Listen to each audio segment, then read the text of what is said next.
Hello everyone, আসসালামু আলাইকুম। আপনাদের সাথে বরাবরের মতো উপস্থিত হয়ে গেছে আমি পুষ্টিবিদ নাহিদা আহমেদ। চলে এসেছি BD doctor official YouTube channel থেকে। নিয়মিত বিভিন্ন ধরনের স্বাস্থ্য ও পুষ্টি বিষয়ক পরামর্শ পাওয়ার জন্য আমাদের চ্যানেলটিকে সাবস্ক্রাইব করে আপনার পথ চলা আমাদের সাথে দীর্ঘ করতে পারেন। দর্শক, আজকে একটি বিষয় নিয়ে কথা বলবো।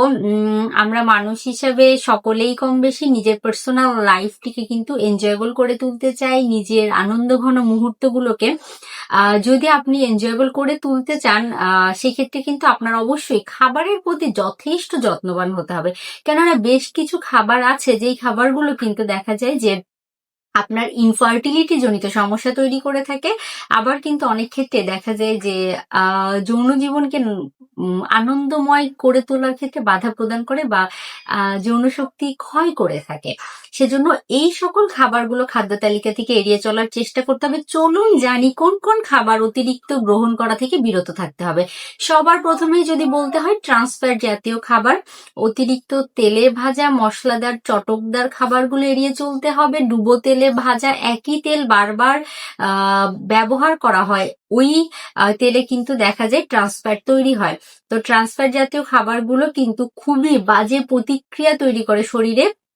এটি আপনার যৌন শক্তির অবক্ষয় করাতে কিন্তু কাজ করে থাকে। সেজন্য যারা এই বিষয়টি জানতেন না, তারা অবশ্যই চেষ্টা করবেন রাস্তার পাশে বিভিন্ন ধরনের আলুর চপ, পুরি, সিঙ্গারা, পেঁয়াজু যেগুলো বানিয়ে বিক্রি করে, পোড়া তেল বা কালো তেল ব্যবহার করে যেগুলো ভাজা হয়, সেই তেলগুলো এড়িয়ে চলার জন্য বা সেই তেল থেকে তৈরি করা খাবারগুলো এড়িয়ে চলার জন্য। পরবর্তীতে যদি বলা হয়, অতিরিক্ত ক্যাফেইন যারা গ্রহণ করেন, দিনে 8 থেকে 10 বার চা কফি গ্রহণের যাদের অভ্যাস আছে, তাদেরও অবশ্যই এগুলো এড়িয়ে চলতে হবে। কেননা অতিরিক্ত ক্যাফেইন গ্রহণ করার ফলেও কিন্তু কমপ্লিকেসি দেখা দিতে পারে।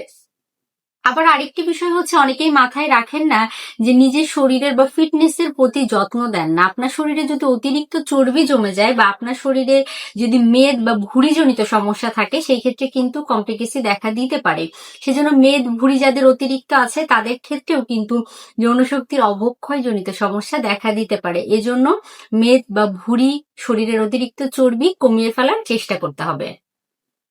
তো দর্শক, যারা শুনছিলেন তাদেরকে একটি বিষয় বলবো যে আপনারা অবশ্যই চেষ্টা করবেন এই খাবারগুলো এড়িয়ে চলার জন্য, পাশাপাশি নিজেকে একটি হেলদি ফিটনেস লাইফস্টাইল মেনটেন করার জন্য।